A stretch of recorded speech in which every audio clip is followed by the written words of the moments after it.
गुजारिश करता हूं कि अपने दो लफ्जों में अपनी बात रखें जनाब याकूब ज़की साहब, जो उत्तर प्रदेश से चल करके तशरीफ लाए हुए हैं।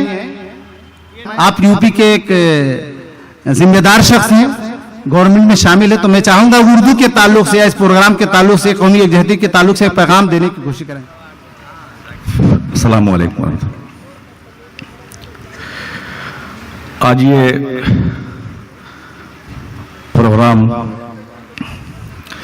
अदबी प्रोग्राम है और ये मुशायरा है, इसलिए यहाँ तकरीर करना या लेक्चर देना, भाषण करना मुनासिब नहीं होगा। और ये स्टेज पर हिंदुस्तान की मानी हुई बड़ी बड़ी शख्सियतें जलवा अफरोज हैं, इसलिए मैं ज्यादा लफ्ज़ नहीं करूंगा। और मैं शुक्रिया अदा करता हूं आप तमामी हजरात का, सामाइन का, और जिन हजरात ने ये प्रोग्राम मुनक्किद किया है, और हमारे यहाँ के विधायक जी और अब्दुल्ला साहब, फैसल साहब का मैं तहे से शुक्रिया अदा करता हूं कि आपने आया, आप तमामी हजरात ने मुझे इस लायक समझा, मुझे इस डाइस पर 2 मिनट का बोलने का वक्त दिया। इसी के साथ मैं शुक्रिया अदा करता हूं और खुदा हाफ़िज़।